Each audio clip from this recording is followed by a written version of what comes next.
Good morning, everyone. Welcome to the Judiciary Committee hearing. My name is Carl Rhodes. I'm chair of the committee. This is Zoom meeting and YouTube live stream event will include just one agenda, the 9:30 hearing agenda. The other members of the Judiciary Committee are Vice Chair Kyo Kaloe, Senators Ocasio, Gabbard, Lee, Kim, and Favela. As noted, this hearing is being streamed live on YouTube. You can find links to viewing options for all Senate hearings and meetings on the live and on-demand video page of the legislature's website. If you're interested in seeing the written testimony, you can go to the legislature's website at capitol.hawaii.gov. In the unlikely event that we have to abruptly end this hearing due to major technical difficulties, the committee will reconvene to discuss any outstanding business tomorrow, Friday the 25th of February at 10 a.m. via video conference, and public notice will be posted. For those who have signed up to testify live, you'll be muted and video disabled until it's your turn to testify. We do have a 2-minute time limit on per testifier, but often members have questions, so if you can hang around, that would be great. If there are temporary technical glitches while you're testifying, we may have to move on, but we will try to come back to you if we can work it out quickly. Otherwise, we have read your written testimony. Okay, first up on today's agenda is SB 2027. This amends provisions. Amends the first-degree murder charge. It adds a person commits the offense of first-degree murder if the person knowingly or intentionally causes the death of another person that's less than 14 or pregnant with a viable fetus. Adds a person commits the offense of first-degree murder if the murder was especially heinous, atrocious, or cruel, manifesting exceptional depravity. First up, SB 2027 is Lee S. Hayakawa for the public defender. Hi, good morning, Chair, Vice Chair, members of the committee. I'm Assistant Public Defender Lee Hayakawa. The Office of the Public Defender respectfully opposes SB 2027. Letter L adds murders that are especially heinous, atrocious, or cruel, manifesting exceptional depravity. This circumstance, however, is already addressed in HRS 706-657, a statute that is available to the state and to the court after a conviction for murder in the second degree. When the sentence involved is life without the possibility of parole, it is preferable that a separate and in-depth hearing is had on the nature of the murder before a jury in a bifurcated hearing, before a finding is made to impose a life without the possibility of parole sentence. Letters J and K in the measure have their own distinct intrinsic problems, which are addressed in the written testimony that we have submitted. I will be available for questions. Thank you. Thank you, Mr. Hayakawa. Next up is Captain Nakasato for the Honolulu Police Department. Good morning. Good morning, Chair, Vice Chair, members of the committee. The HPD will stand on our testimony in overall support of Senate Bill 2027. Thank you. Thank you. Next is Cassandra Teams. Not present, Chair. She's in support. Kanoe Franco. Not present, Chair. Also in support. Next is Nonohe Botello. I thought I saw. Yeah, good morning. For victims and their surviving families of homicide. I'm actually the drafter of this bill, and I started it in 2016. And here again to stand on in support SB 2027, including J, K, and L. Persons less than 14 years old. And I want to speak on that because, there's questions about whether the enhanced sentencing that caps a child's age at 8 is sufficient. And I do not believe that it is. I don't believe that an 8-year-old or a 9-year-old is any less or more defenseless than a child of 8. So we do want to stick with the age of 14. I heard earlier about the enhanced sentencing in terms of the guidelines. And I have to tell you that I have many cases where the enhanced sentencing is not working, and it's not been handed down in some of our most heinous crimes here that were eligible for enhanced sentencing but were never granted. I also want to make note of an amendment that I want to propose. In the description of the bill, it says that a person knowingly or intentionally causes the death of another person. But in the context of the context body of the bill under line 3, It says a person commits the offense of murder in the first degree if the person intentionally or knowingly causes the death, but does not include another person, the word another person or human being. And I feel that this is important because if we do not, the 14th Amendment prohibits jurisdictions to exclude all citizens. And so we need to have a word in there that says another person or a human being to reflect the severity of the crime, that this crime caused the death of another human being. So that's very important to us. And I wanted to say that, you know, the enhanced sentencing guidelines are not working. Okay, we've had many cases of heinous crimes that the enhanced sentencing is not working. So we want to. Thank you very much. Next up is Kimberlyn Scott. Good morning. Of SB 2027, which is the amendment to our current murder one law to include children under 14, pregnant women, and homicides involving torture. We, the people of Hawaii, want the murder of our keiki, our pregnant women, and murders involving torture and punished by the harshest manner allowed by law here, which is life without possibility of parole. And that's currently available for these victims via these murder enhancements, which I would like to stand on what Nanohe said. They don't work. The enhancements fail to provide the protections and deterrence they promise the people of Hawaii. Right now, our Murder One law stands also in clear violation of the 14th Amendment to our Constitution, which promises equal protection under the law to all. Police, prosecutors, judges, witnesses, all of these entities are protected under Murder One because we admit they're vulnerable in their jobs. Children and pregnant women are vulnerable by virtue of their status as well. Protect them. Pass SB 2027 and create a law in Hawaii that does what it's meant to do, act as a deterrent to criminal behavior and provide a penalty that fits the crime.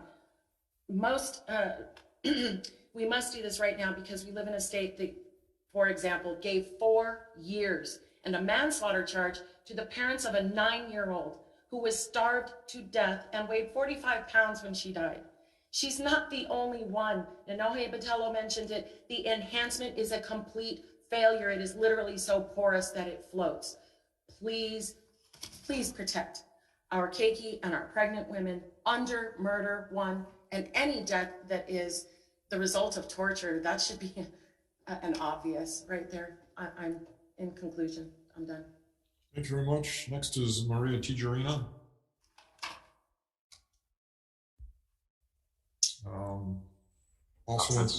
I'm here. Hello. Hi. Can you hear me? Can hear you, can't see you. Okay, well, thank you. I just want to say this really is important. Hawaii is severely lacking in victim rights, making Hawaii a safe haven for predators.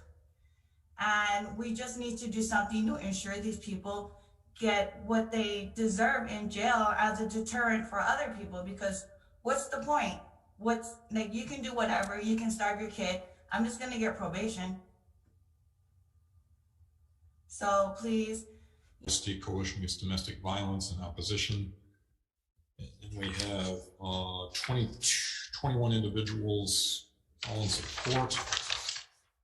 We have an individual with comments, Doris Siegel Matsunaga for Save Medicaid Hawaii in opposition, and Leah Minton with comments. That's all the testimony we have on SB 2027. Members, any questions? Senator Nakasato. Chair, I have a question. It could be for Kimberly Scott. Sorry, couldn't hear who it was for.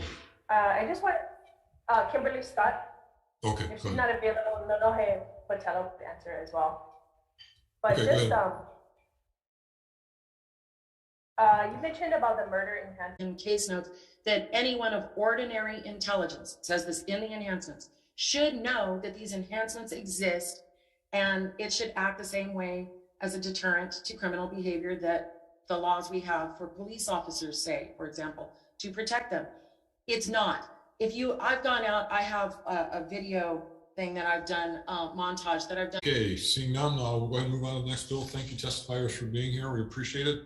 Next bill is SB 2048.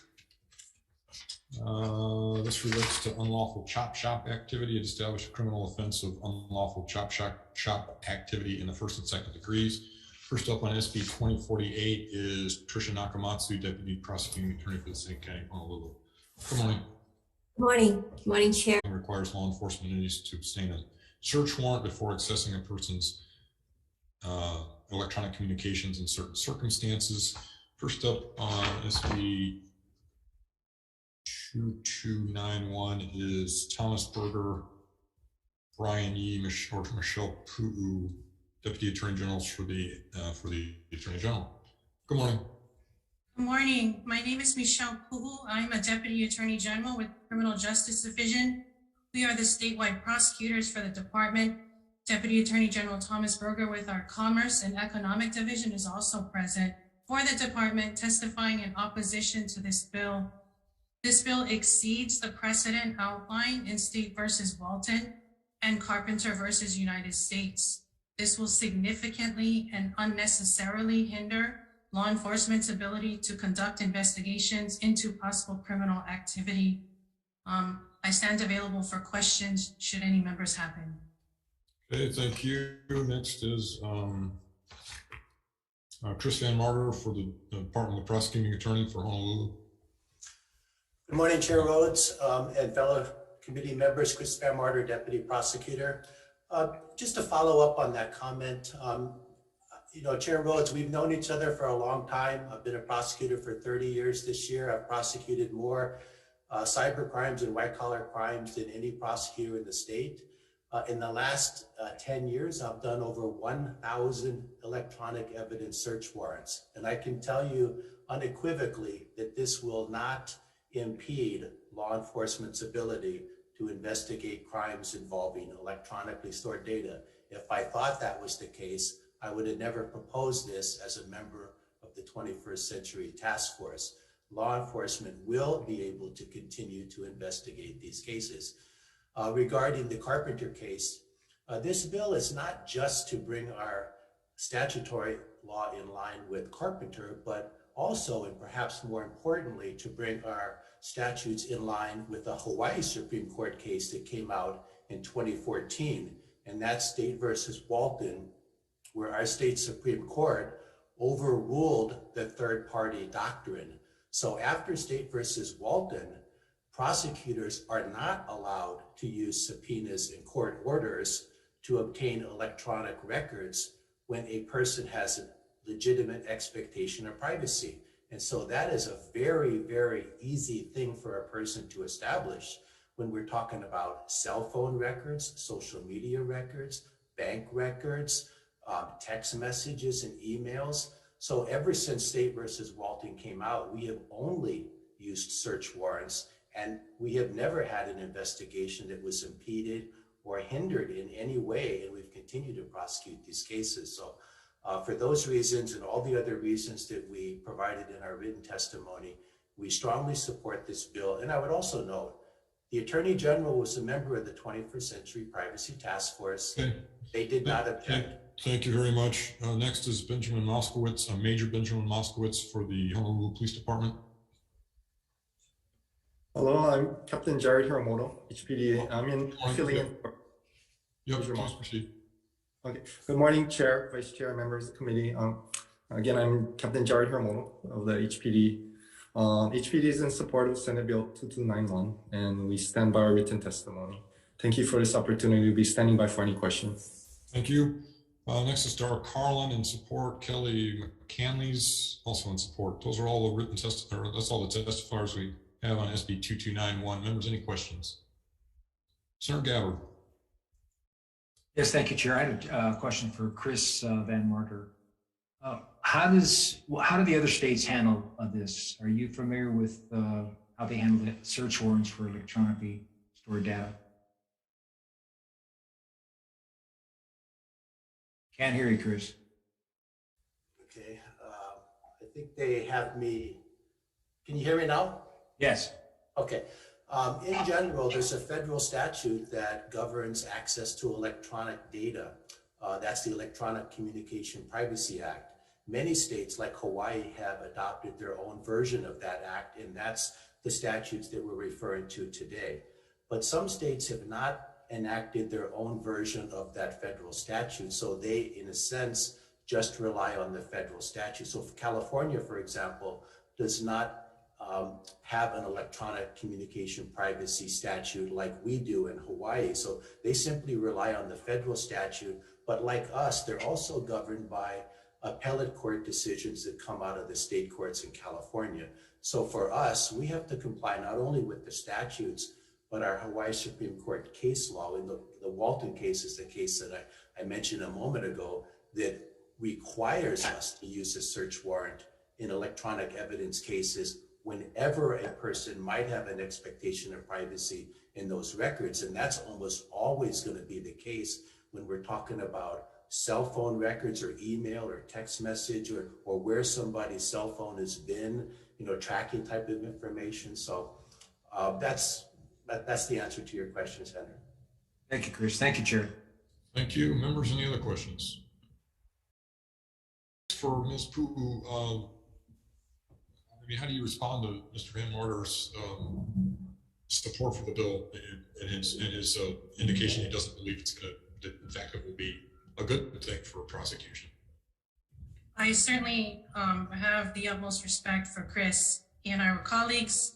We still work together as we are in the same trenches as prosecutors. We are interpreting Walton very differently.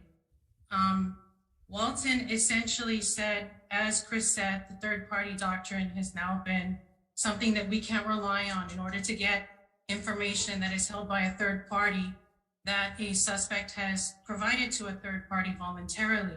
Yes, we need a search warrant for that information.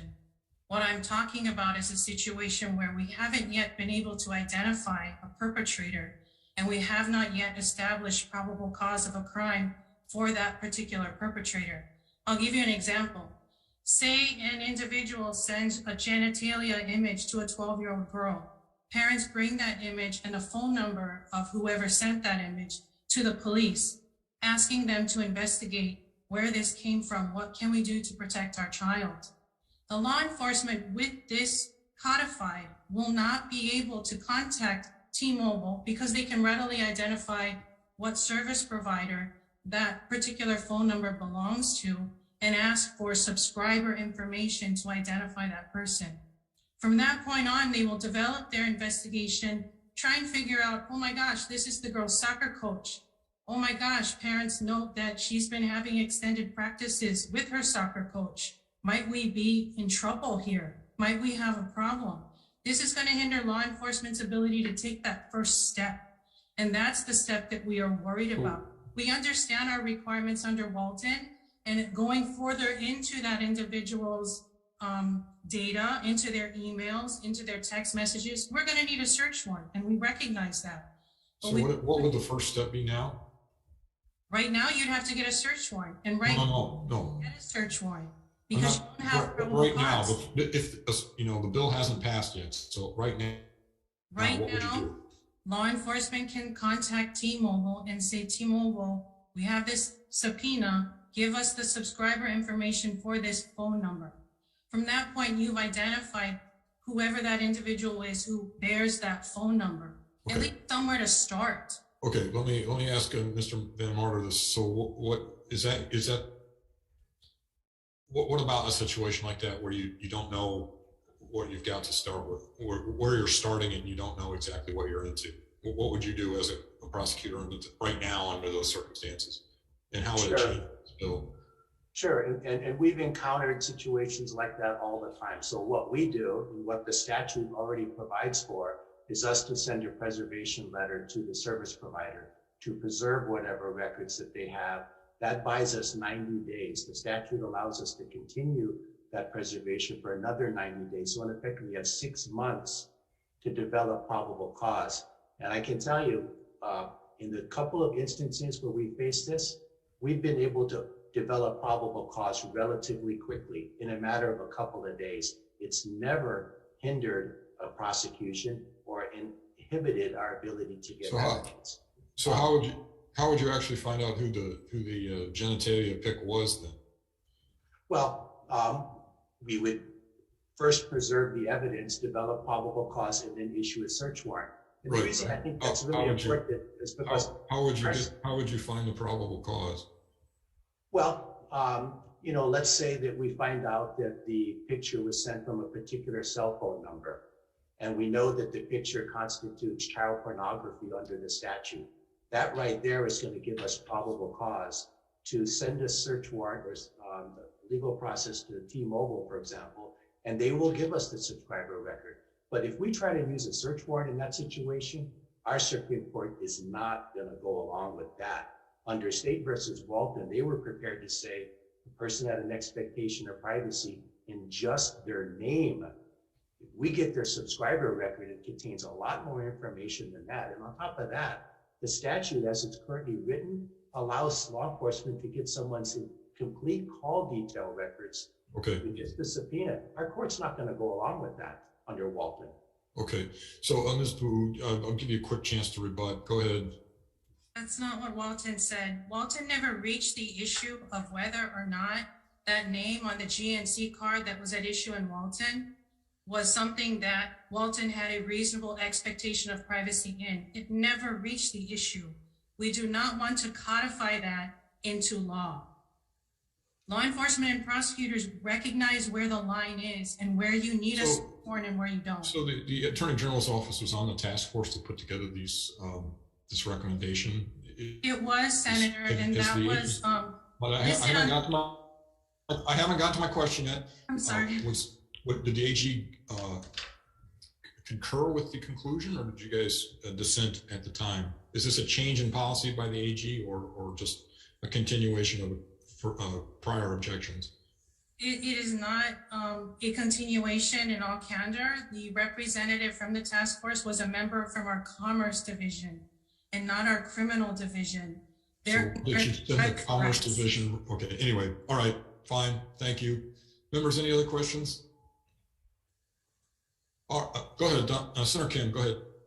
Yeah, just following up on that. So Mrs. Poole, so the Commerce Department sent an attorney, but you folks don't collaborate and talk? I mean, you know that it will probably end up in criminal, so.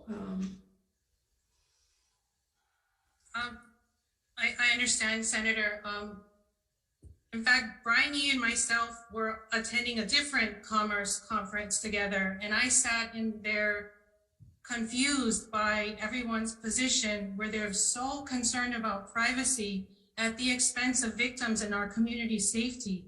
I really don't care that Amazon keeps sending me images of available travel pillows because I did a search. Okay, look, that's not my question. My question is, you know, you guys put a representative on the task force, you folks don't collaborate, you don't talk, you know it's a criminal, going to be a criminal issue.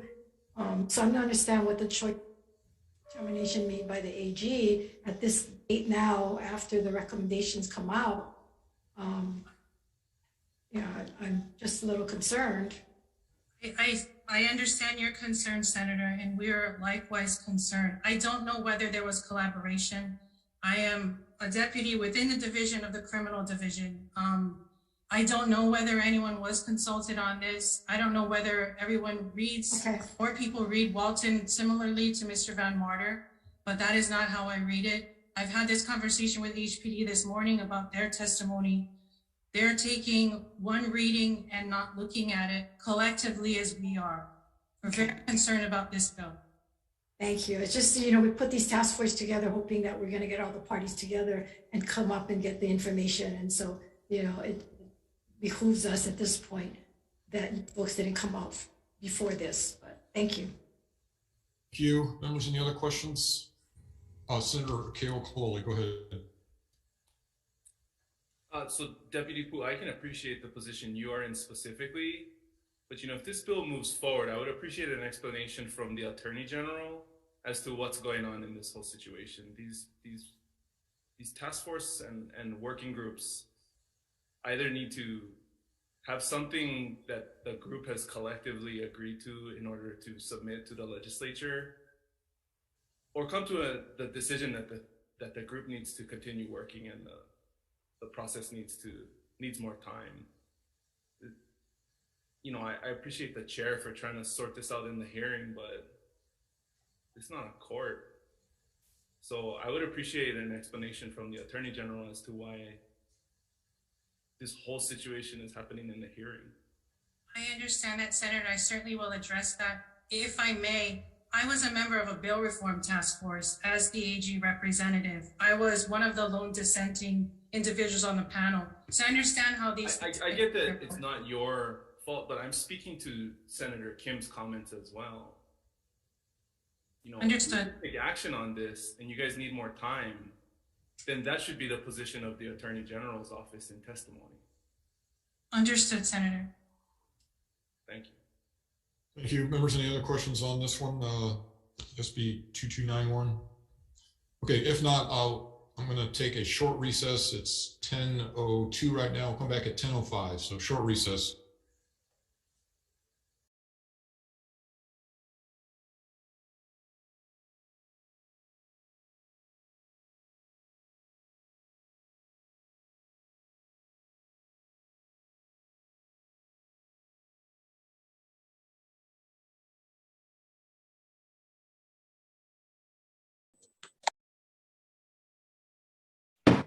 Okay, coming back out of recess for the 9:30 agenda for the Judiciary Committee. Next up on our agenda is SB 2872. This requires that sexual orientation and gender identity of persons processed for crimes be included in the system of identification. First up on SB 2872 is Christopher D.W. Young, Administrator, testifying for the Attorney General. Good morning, Chair Rhodes and good morning, members. We've submitted written testimony on comments on this bill. I'd just like to summarize that to implement this, it will take both time, resources, and money to update the various RMS systems throughout the state to collect this data. And so we'd like you to consider that. And secondly, we're unsure as to who is intended to use this data. It's not required by the federal government as part of the criminal history. So dissemination of the data from the data center would be limited by 846, 9, and 10, which limits it for particular purposes. And I just wanted the committee to be aware of that. I'm available for questions. Great, thank you very much. Next is Cara Jabola Carulis for the Hawai'i State Commission on the Status of Women. Good morning. Except I can't hear you. Hi, good morning. Hi, aloha, Chair, Co-Chair, Committee members. I'm Lainey Trin for Cara Jabola Carulis, Executive Director of the Hawai'i State Commission on the Status of Women. Go ahead. On behalf of the Director, we stand on our written testimony in support with friendly amendments to strengthen the measure. We wanted to note that the amendments were made in consensus with the Sexual and Gender Minority Working Group and community stakeholders behind this measure. Thank you. Thank you very much. Next is Michael Galoyu Jr. for the Stonewall Caucus, Democratic Party of Hawaii. Good morning.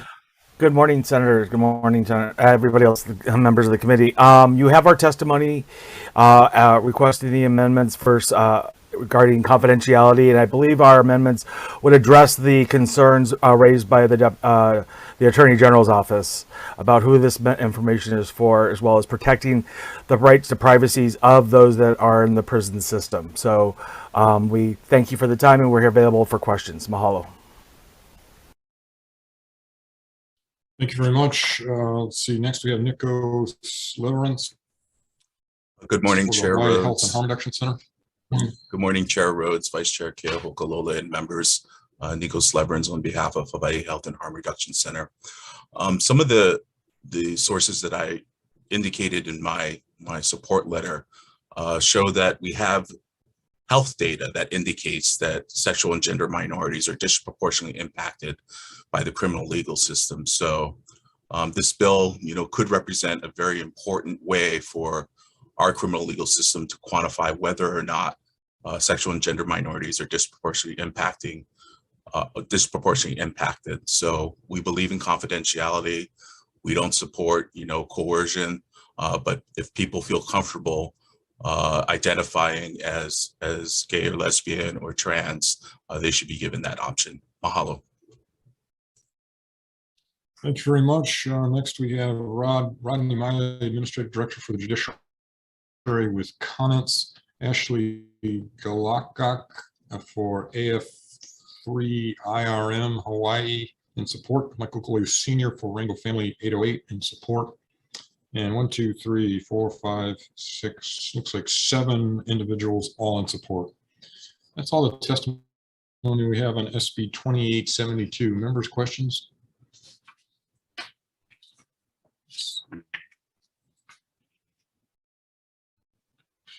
So I think for the Commission on the Status of Women, if you're still here. Let's see. Oh, here. Okay. Yes, Chair. So I guess the first question, the question on gender identity, well, there's 2 separate questions. I think your testimony is that you don't believe that the sexual orientation one is necessary. Is that correct? Any question I would have to double check with the director. Could I relay that and have her get back to you? Okay. Okay. So Mr. Galoy, thank you. Mr. Galoy, are you still here? Yes, Senator, I am.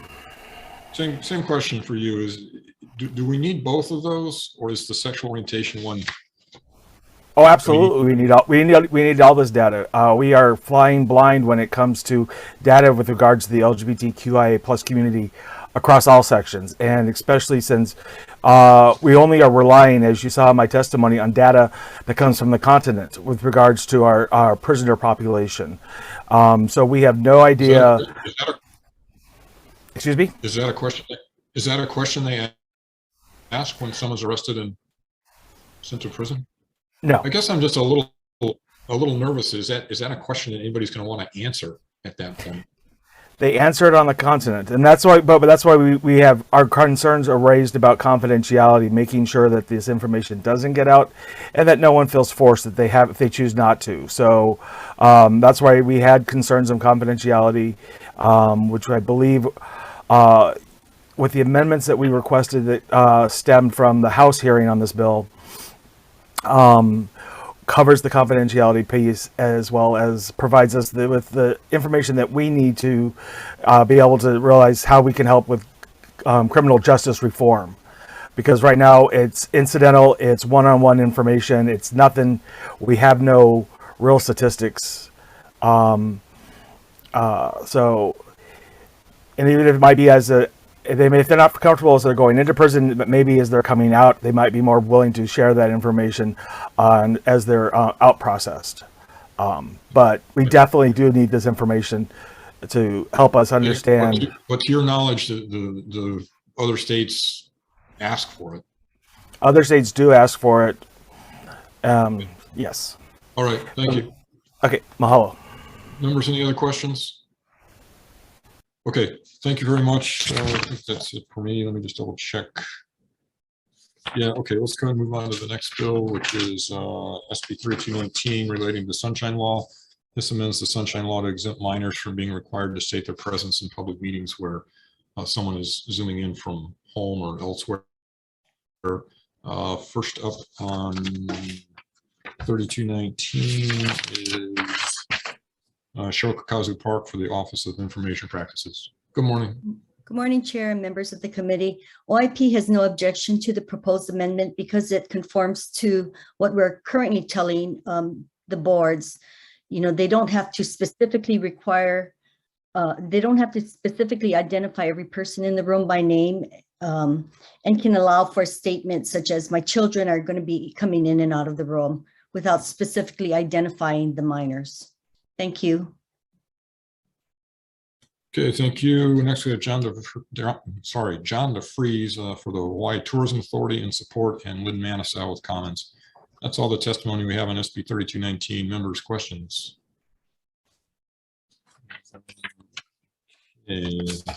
One question, Chair. Sure, Senator Kim, go ahead. Yeah, Cheryl, do you need this bill if that's the practice, or is it not the practice in other areas?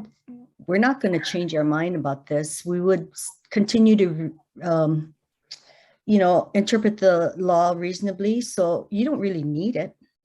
because that's how we already interpret it. Okay, thank you. Thank you. Hey, members, any other questions?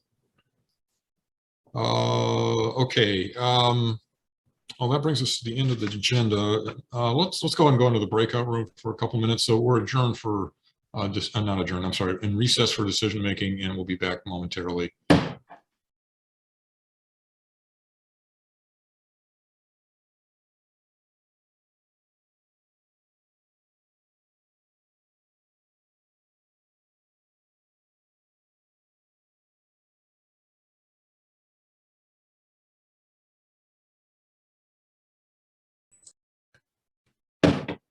Okay, coming out of recess for decision making on our 9:30 agenda here at the Judiciary Committee. The first bill up is SB 2027. This bill would amend provisions related to first-degree murder.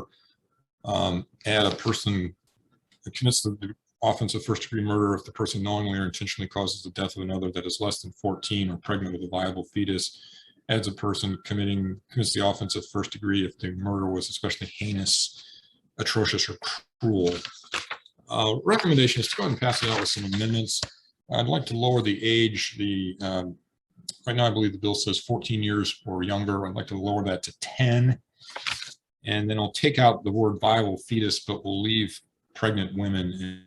So killing a pregnant woman, of course, the murderer would have to know they were pregnant or intentionally kill a pregnant woman. But it would take out viable fetus, and we'll put an effective date on it, July 30, 2075, and go ahead and move it ahead. Questions or concerns? If not, Vice Chair. Members voting on SB 2027, the chair's recommendation is to pass with amendments. Chair Rhodes? Aye. Vice Chair goes aye. Senator Ocasio? Aye. Senator Gabbard? Aye. Senator Kim? Aye. Senator Lee? Aye. Senator Favela? Aye. Chair, recommendation adopted.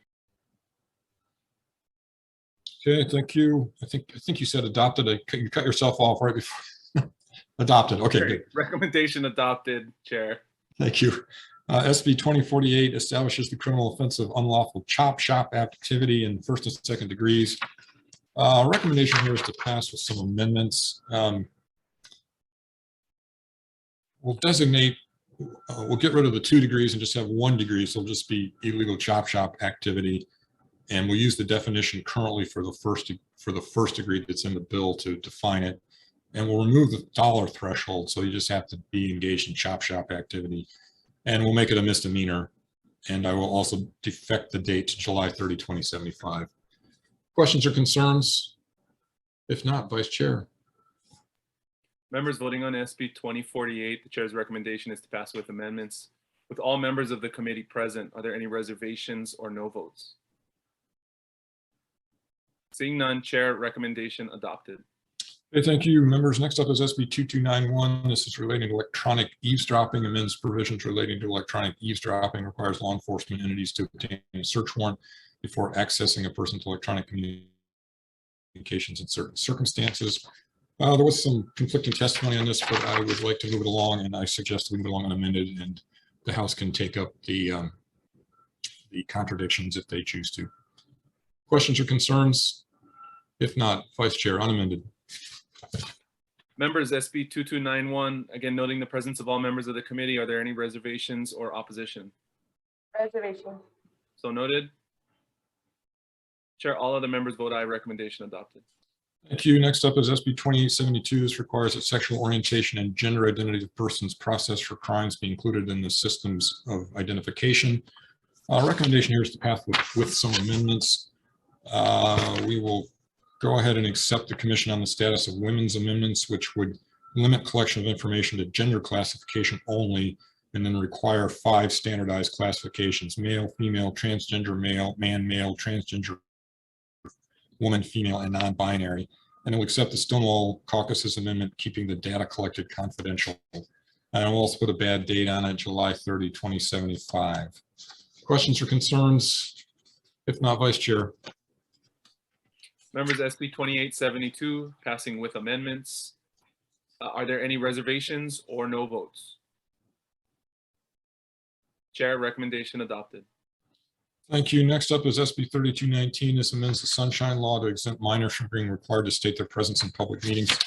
We're not totally sure this bill is necessary, but let's go ahead and move it along. I suggest unamended. Any questions or concerns? If not, Senator Keokalole. Members voting on SB 3219, recommendation is to pass unamended. Are there any reservations or no votes? Seeing none, recommendation adopted. Okay, thank you very much, members. Tomorrow we switch over to DM hearings only, so we will have 20 bills on the 2 agendas. So I'll see you then. Thank you very much for being here. We're adjourned.